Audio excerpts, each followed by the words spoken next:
नमस्कार। श्री राम उच्च माध्यमिक विद्यालय की ऑनलाइन क्लास में आपका हार्दिक अभिनंदन। मैं भूगोल टीचर भंवर सिंह वेदवाल। हम विश्व की प्रमुख जनजातियाँ जो लेसन नंबर दूसरा है, इसका भाग 4 गौड़ जनजाति के बारे में अध्ययन करेंगे तथा गौड़ जनजाति के साथ साथ में जो चारों जनजातियाँ यानी एस्किमो, बुशमैन, भील और गौड़, इन चारों जनजातियों की जो शब्दावली है इनके बारे में अध्ययन करेंगे। तो सबसे पहले गौड़ जनजाति। गौड़ जनजाति विश्व का सबसे बड़ा जनजाति समूह है, यानी कि पूरे विश्व के अंतर्गत सबसे बड़ा जनजातीय समूह माना जाता है। और ये प्रायद्वीपीय भारत में निवास करने वाली महत्वपूर्ण जनजाति को गौड़ जनजाति कहते हैं। देखिए, प्रायद्वीपीय भारत यानी जो भारत का दक्षिणतम हिस्सा है और दक्षिणतम हिस्सा ये गोंडवाना लैंड का हिस्सा है। तो इस क्षेत्र के अंतर्गत जो निवास करने वाली जनजाति है वो है गौड़ जनजाति। इसी से कारण से गौड़ यानी गोंडवाना लैंड के नाम से जाना जाता है इस क्षेत्र को। गौड़ शब्द की उत्पत्ति खोंडा शब्द से हुई है, खोंडा, और खोंडा का शाब्दिक अर्थ होता है पहाड़ी, यानी कि गौड़ जनजाति की उत्पत्ति खोंडा शब्द से हुई है और खोंडा का शाब्दिक अर्थ होता है पहाड़ी। और गौड़ जनजाति के लोग अपने आप को कोइटूर में कौल कहते हैं। देखिए प्रिय विद्यार्थियों, आप साथ में पेन और कॉपी लेकर बैठे और साथ में अपने नोट्स बनाते रहे। आपको बिल्कुल ये नोट्स दे रखे हैं और जब तक तो आपको इसको उतारते रहें। इसके अंतर्गत से जो क्वेश्चन आएगा वो कोई भी आपसे एक पॉइंट पूछा जाएगा, 2 नंबर के अंतर्गत है, पूरा एक साथ में पूरा वर्णन नहीं पूछा जाएगा। तो ये गौड़ जनजाति के जो अर्थ था। अब इसके निवास क्षेत्र, यानी गौड़ जनजाति के लोग भारत के अंतर्गत है मध्य प्रदेश, छत्तीसगढ़, झारखंड, तेलंगाना, उड़ीसा व असम के पहाड़ी क्षेत्रों में रहते हैं। और ये लोग इनकी पहाड़ियों की ऊंचाई 600 से 900 मीटर तक की होती है, यानी कि जहाँ पर ये लोग रहते हैं इन पहाड़ियों की ऊंचाई 600 से 900 मीटर तक होती है। और यहाँ गर्मियों में तापमान 40 डिग्री सेंटीग्रेड तक रहता है। और तथा यहाँ जो औसत वार्षिक वर्षा है ये 120 से 160 सेमी होती है। अब आते हैं इनके आर्थिक क्रियाकलाप, यानी ये लोग अपना जीवन यापन कैसे करते हैं। तो ये जो गौड़ जनजाति है ये लोग आत्मनिर्भर होते हैं। एक तो ये सबसे संपन्न जनजाति है, इसलिए ये लोग कृषि कार्य भी करते हैं, पशुपालन भी करते हैं। तो इनका मुख्य व्यवसाय है झूमिंग कृषि करना व आखेट करना, यानी पहाड़ी क्षेत्रों के अंतर्गत जो सीढ़ी नुमा खेत बनाकर जो कृषि की जाती है उसे झूमिंग या स्थानांतरित कृषि कहते हैं। तो जो गौड़ जनजाति के लोग हैं इनके द्वारा की जाने वाली झूमिंग कृषि है और इस कृषि को दिप्पा के नाम से जाता है, दिप्पा, तथा आखेट कार्य करते हैं। इसके अलावा वनों से वस्तुओं का संग्रहण करते हैं, मछली पकड़ते हैं, पशुपालन व पशुचारण करते हैं तथा दूध बेचने का कार्य करते हैं। तो देखिए इस जनजाति के अंतर्गत एक पॉइंट अलग से आया, दूध बेचना। तो ये लोग आखेट कार्य करते हैं, संग्रहण कार्य करते हैं, मछली पकड़ते हैं, पशु चराते हैं, पशुपालन करते हैं तथा दूध बेचने का कार्य करते हैं। अब है आखेट। ये लोग जंगली जानवरों का शिकार करते हैं, लेकिन सरकार द्वारा शिकार पर प्रतिबंध लगाने के कारण ये लोग शिकार के स्थान पर कृषि कार्य करने लगे। क्योंकि देखिए वर्तमान में सरकार के द्वारा जंगली जानवरों को हित में रखते हुए शिकार पर प्रतिबंध लगा दिया गया है। अब शिकार पर प्रतिबंध लग गया तो इनके पास में खाने पीने की समस्या आ गई है, तो ये लोग शिकार के स्थान पर कृषि कार्य करने लगे हैं।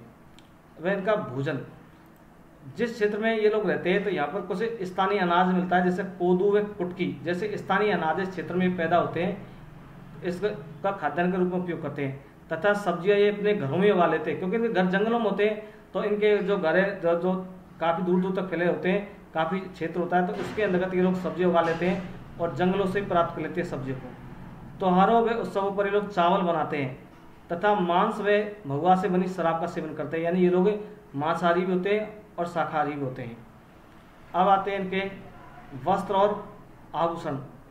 ये लोग सूती वस्त्र पहनते हैं तथा पुरुष धोती पहनती है, महिलाएं साड़ी पहनती है तथा चोली पहनती है। महिलाएं व पुरुष चांदी व एल्यूमिनियम के गहने पहनते हैं तथा महिलाएं कांच की रंग बिरंगी चूड़ियां पहनती हैं।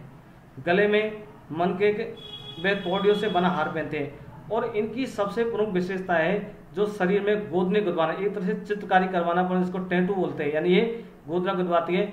आप एक चित्र के माध्यम से देखिए, जो गौड़ जनजाति की महिला है इसने पूरे शरीर में गोदने गुदवा रखे हैं, तो ये गौड़ जनजाति की महिलाएं। तो इसके आप देखिए इनका ये प्रमुख शौक है। तो ये क्या है कि शरीर के अंतर्गत ये गोद में गुदवाती है, जैसे पीठ में चित्रकारी कर रखी है। और इसके जो बाल लोग के जो जूड़ हैं, तो जूड़ों के अंतर्गत ये क्या है कि लगभग आधा दर्जन 6-7 बांस के सफेद बांस के कंगे लगा कर रखती है। अब है गौड़ जनजातियों के निवास यानी आवास और इनका घर कैसे होते हैं। तो गौड़ जनजाति के लोग छोटे छोटे गांवों में रहते हैं, यानी कि 8-10 घरों के झुग्गी झोंपड़ी बना लेते हैं और इनमें ये लोग रहते हैं। इनके स्थानीय भाषा में इनके गांव को नंगले या पल्ली कहते हैं। और जिस स्थान पर ये लोग घर बनाते हैं तो उसके पहले घरे प्रवेश करने से पहले उसका शगुन निकलाते हैं और शगुन निकलाकर उसका उत्सव मनाते हैं और तथा बतख व मुर्गे की बलि देते हैं। इनके घरों के अंतर्गत बरामदा अलग होता है, रसोई घर अलग होता है तथा शयन कक्ष अलग होता है, इस बात का ध्यान रखा जाता है। तो ये इनका जो विशेष रूप से इसमें जो शब्द आया है नंगले व पल्ली, यानी इनके जो घर होते हैं या घरों का जो समूह होता है उसे स्थानीय भाषा में नंगले व पल्ली कहते हैं। अब आते हैं इनके औजार व बर्तन। तो इनके औजार सामान्य औजार होते हैं, जैसे कृषि के उपकरण होते हैं मुख्य रूप से खुरपी, कोदाली, फावड़ा, दराती, तीर आदि, ये इनके कृषि उपकरण हैं। और इनके घरों में चारपाई व लकड़ी का स्टूल होता है। ये लोग चारपाई लकड़ी का स्टूल जंगलों में तो रहती है, खुद ही बना लेते हैं। अब आते हैं इनकी समाज व संस्कृति। तो गौड़ जनजाति के लोग पितृसत्तात्मक होते हैं, यानी इनके जो परिवार का मुखिया होता है वो पिता होता है और जो सबसे बुजुर्ग व्यक्ति होता है वो इनके परिवार का मुखिया होता है। इनमें 4 प्रकार के व्यवहार प्रचलित हैं, जैसे सेवा व्यवहार। सबसे पहले सेवा व्यवहार के बारे में बात करते हैं। सेवा व्यवहार क्या होता है? इस व्यवहार के अंतर्गत अगर किसी लड़की को शादी करनी होती है तो लड़की वाले शादी का प्रस्ताव निकाल देते हैं और जिन लड़कों को शादी करनी होती है वो शादी करने के लिए आ जाते हैं। 4-5 लड़के जो भी होते हैं तो ये घर का काम करवाते हैं उन पर। साल भर तक आदिवासी लोग होते हैं, खेतीबाड़ी काम करवाते हैं, पशुओं को काम करवाते हैं। तो जो लड़का लंबे समय तक काम करता है, यानी कि 1-2 साल रुक जाता है, तो उसी के साथ में उसका व्यवहार कर दिया जाता है और जिंदगी तक उस लड़के को लड़की के घर पर ही रहकर कार्य करना पड़ता है, यानी लड़की जाती नहीं है, लड़का वहीं रहता है, घर जमा ही रहता है। तो इस तरह का जो व्यवहार है वो कहलाता है सेवा व्यवहार। दूसरा आता है विनिमय व्यवहार। विनिमय व्यवहार के अंतर्गत आदान प्रदान होता है, यानी इसके अंतर्गत लड़की के बदले में पैसे लिए जाते हैं, या इसके अंतर्गत जैसे किसी लड़की की शादी नहीं होती उसमें आटा साटा होता है, एक लड़की का दूसरी लड़की से व्यवहार, इस तरह से लड़कियों का विनिमय होता है। तीसरा आता है हरण व्यवहार। हरण व्यवहार के अंतर्गत यदि किसी लड़की की शादी नहीं होती है तो इसके अंतर्गत जबरदस्ती बलपूर्वक या सूरवीरता दिखाते हुए लड़की को उठा लिया जाता है, ये कहलाता है हरण व्यवहार। और चौथा आता है विधवा व्यवहार। इसके अंतर्गत यदि किसी महिला का पति मर जाता है तो उसको महिला का अपना जो पति का जो भाई, छोटा भाई होता है देवर, तो उस देवर के साथ में उसका व्यवहार कर दिया जाता है, देवर के बैठा दी जाती है, तो वो कहलाता है विधवा व्यवहार। भील जनजातियों के गौड़ जनजातियों का जो मुखिया होता है वो कहलाता है पटेल या मुखादम। इनका जो मुखिया होता है वो पटेल या मुखादम कहलाता है। गांव के चौकीदार को कोतवाल कहते हैं, कोतवाल, तथा गांव के पुजारी व पुरोहित को देवारी कहते हैं। इनके आपसी विवादों का निपटारा पंचायत के माध्यम से किया जाता है। अगर इनमें कोई लड़ाई झगड़े हो जाते हैं तो ये लोग इनका निपटारा पंचायत के माध्यम से करते हैं। इनके प्रमुख देवता शंभू महादेव तथा परसापेन ने, तथा ये लोग देवी देवताओं को प्रसन्न करने के लिए भेड़ बकरी की बलि देते हैं तथा मृत शरीर को गाड़ते हैं और जलाते भी हैं। इनमें एक प्रथा मुख्य रूप से प्रचलित है, वो है कबाड़ी प्रथा। ये महत्वपूर्ण प्रथा है। कबाड़ी प्रथा के अंतर्गत यदि कोई व्यक्ति किसी साहूकार से कर्जा ले लेता है तो उस छोटे से कर्ज को चुकाने के लिए उसकी कई पीढ़ियों को उसके घर कार्य करना पड़ता है, तो ये प्रथा कहलाती है कबाड़ी प्रथा। तो ये थी गौड़ जनजाति। अब इस जनजाति के 4 जनजातियों का अध्ययन पूरी तरह हो चुका है। इसके साथ साथ में जो एस्किमो, बुशमैन, भील और गौड़ जनजाति में आने वाले जो प्रमुख शब्द हैं इनके बारे में अध्ययन करते हैं। तो देखिए, सबसे पहले एस्किमो का अर्थ ले लेते हैं। एस्किमो का शाब्दिक अर्थ होता है कच्चा मांस खाने वाले, यानी ये लोग कच्चा मांस खाते हैं। इसके बाद में तो देखिए एस्किमो जनजाति के बारे में जो शब्द आए हैं, एस्किमो का अर्थ पढ़ेंगे। अब हम पढ़ेंगे जनजातियों के द्वारा प्रयुक्त शब्द और उनका अर्थ। तो सबसे पहले एस्किमो जनजाति। तो एस्किमो का शाब्दिक अर्थ होता है कच्चा मांस खाने वाले या बर्फीले प्रदेशों के निवासी। अब है हार्पून। हार्पून एस्किमो द्वारा शिकार में लिया जाने वाला एक भाला होता है जिसकी लंबाई 1.5 मीटर होती है और इसमें एक रस्सी बंधी होती है। अगला है माउपॉक। माउपॉक एस्किमो जनजाति की शीतकाल के मौसम में शिकार करने की विधि होती है और माउपॉक का शाब्दिक अर्थ होता है प्रतीक्षा करना।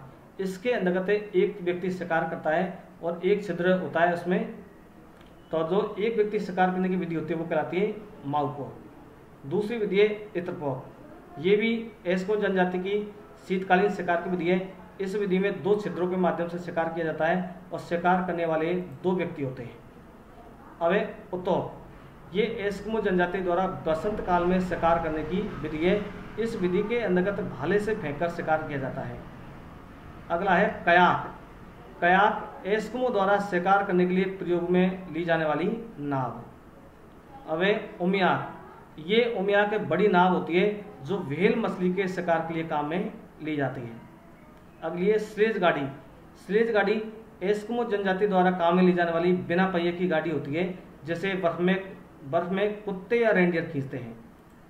अगला है इग्लू।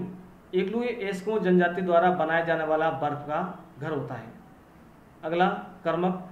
एस्किमो जनजाति द्वारा 2 तरह के घर बनाए जाते हैं। जो बर्फ का बनाया हुआ घर है उसे तो इग्लू कहते हैं, तथा इसके अंदर लकड़ी और व्हेल मछलियों का जो हड्डियों का जो बना हुआ घर है वो कहलाता है कर्मक। अगला है तिमियाक। एस्किमो द्वारा पहने जाने वाला वहादार वस्त्र तिमियाक कहलाता है। अगला है अनहोक। तिमियाक के ऊपर पहने जाने वाला जैकेट नुमा वस्त्र है, अनहोक कहलाता है। अगला है कार्मिक या मुक्लुक्स। एस्किमो द्वारा सील मछली की खाल से बने जूते पहने जाते हैं। तो जो एस्किमो द्वारा जो सील मछली खाल से बने जूते हैं वो कार्मिक या मुक्लुक्स कहलाते हैं। अब चोंगाया क्रॉस। तो देखिए बुशमैन जनजाति की जो महिलाएं इनके द्वारा जो पहने जाने वाला जो वस्त्र है वो है चोंगाय, जिसे स्थानीय भाषा में क्रॉस कहते हैं। और इस क्रॉस के अंदर थैली बनी रहती है जिसमें अपने शिशु को रखते हैं। अगला है चिमाता। तो चिमाता भीलों द्वारा पहाड़ी क्षेत्रों में की जाने वाली कृषि को चिमाता कहते हैं। भीलों द्वारा जो स्थानांतरित या झूमिंग कृषि की जाती है उस स्थानांतरित या झूमिंग कृषि को राजस्थान के पहाड़ी क्षेत्रों में चिमाता कहते हैं। तथा दजिया, भीलों द्वारा मैदानी क्षेत्रों में की जाने वाली कृषि को राजस्थान में दजिया कहते हैं। अगली है दापा प्रथा।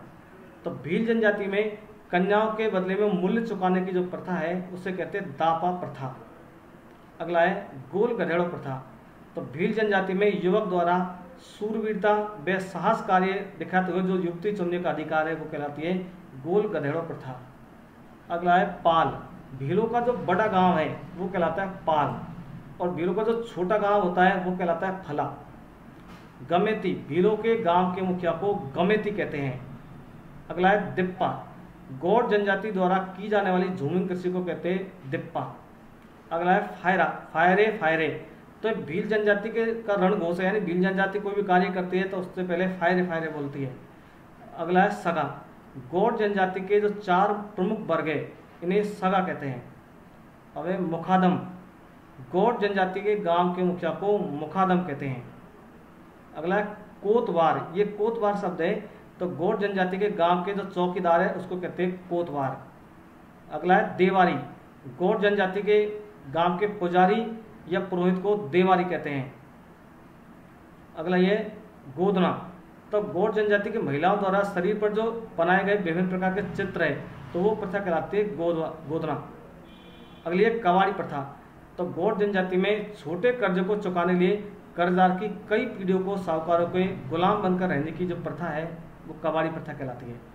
अब ये सेवा विवाह, ये हम पहले भी आपको बता चुके हैं कि गौड़ जनजाति में लड़का लड़की के घर रहकर 2-3 वर्षों तक कार्य करता है तथा उसके कार्य से कन्या पक्ष वाले संतुष्ट हो जाते हैं तो उसका विवाह कर दिया जाता है। यानी कि लड़के को जीवन भर तक लड़की की सेवा करनी पड़ती है, ये विवाह कहलाता है सेवा विवाह। भारत के अंतर्गत 2% इस तरह के विवाह होते हैं। विनिमय विवाह, वस्तु या मूल्य के बदले में जो व्यवहार किया जाता है, यानी कि लड़की के बदले में जो वस्तु है ये जो पैसे देने की जो प्रथा है वो कहलाती है विनिमय व्यवहार। तो देखिए अभी हमने प्रमुख शब्दावली और गौड़ जनजाति के बारे में अध्ययन किया है, आपको समझ में आया होगा। तो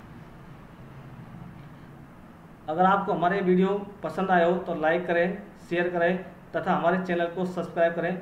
और अगर आपको इससे संबंधित कोई भी डाउट्स हो तो प्रिय विद्यार्थियों इसके बारे में कमेंट्स लिखें हमें। धन्यवाद।